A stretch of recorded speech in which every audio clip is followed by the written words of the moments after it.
Dr. Martin Gilbert was an American psychologist who served in the armed forces in the 1940s, mostly in Europe. He was a psychologist by training, and he had probably the most difficult assignment ever given to anyone in the Army throughout our history. He was sent to Nuremberg for the war crimes trial to be part of the process by which the war criminals, some of the head Nazis, were to face justice. And his job there was to provide psychological assessment, give IQ tests, and provide some kind of psychological counseling to these men because some of them were committing suicide before the trial, and they didn't want that to happen. What made this doubly difficult, not just confronting some of the worst crimes and horrors in history, is that Dr. Gilbert was Jewish. So he had to try to provide some kind of comfort and try to understand men who just a few short months before would have gladly seen him killed. And so he wrote about his experiences, and they were painful, but he learned a lot. But one of his great takeaways was this. There was something these men had in common, but it wasn't apparently obvious. Now, some of the men on trial, some of these former head Nazis, were just sick individuals who would have been criminals no matter what their life circumstance. He said the odd thing is that wasn't true for most of them. Most of them seemed perfectly normal.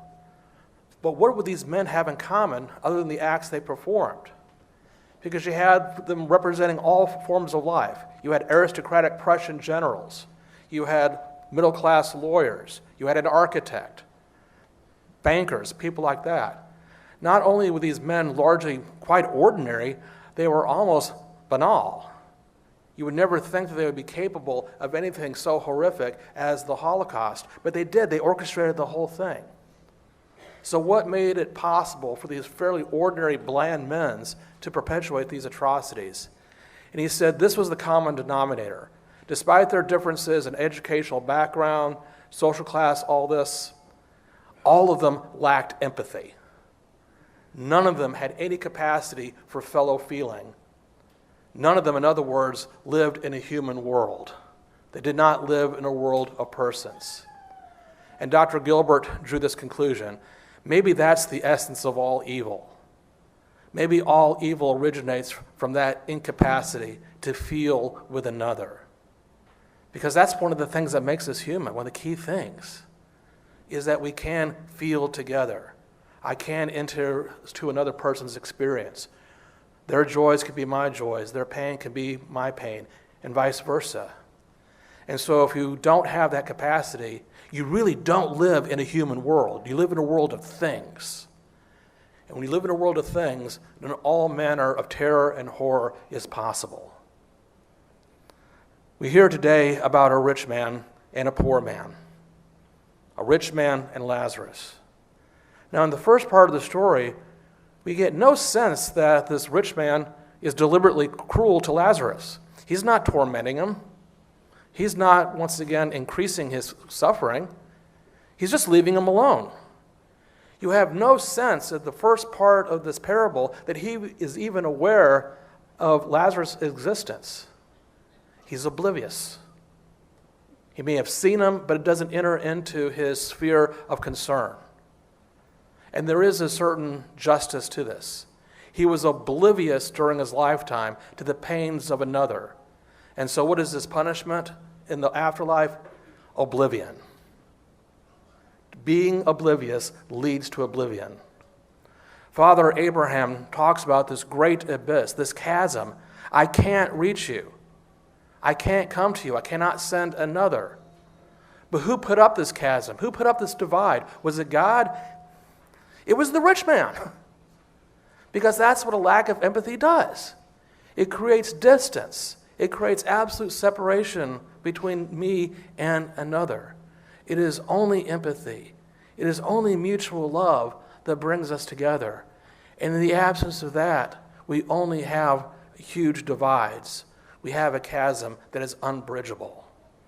And even in this situation, he still doesn't get Lazarus as a person. He's a waiter. I want water. Or he's a messenger. Go send him to my brother. He still doesn't get that Lazarus is a person created in the image and likeness of God, deeply valuable to the Almighty, and therefore precious to us, or at least should be. The prophet Amos says something very similar in the first reading. Why is he castigating the rich of Israel? Because they're not in pain. You don't seem to care about this national calamity. You don't get about those suffering injustice in your midst. If you were a good person, you would be sick about it. You could not lie upon your bed of ivory if you really could feel the pain of another. A clarion cry for our own time. We too are in danger of forgetting that we are meant to live in a community of persons, a world of brothers and sisters, and not just a world of its. We are in the face of so many forces that want to erase our human face, to turn us into enemies, to reduce us to our race, our social class, our political party, or whatever. But it's all intended for the same thing, to kill empathy within us, to stop us recognizing that everyone is potentially my brother and my sister, and that I must feel with them. I suppose there's many ways that we can describe the holy sacrifice of the Mass, the Holy Eucharist. I would say it must at the very least be the sacrament of empathy, a God that still feels with us, that still enters into our world, that does not remain distant, that feels, once again, sometimes the hardship of this world. So let us take in the sacrament of empathy. Let us be empathetic. In other words, let us just be human.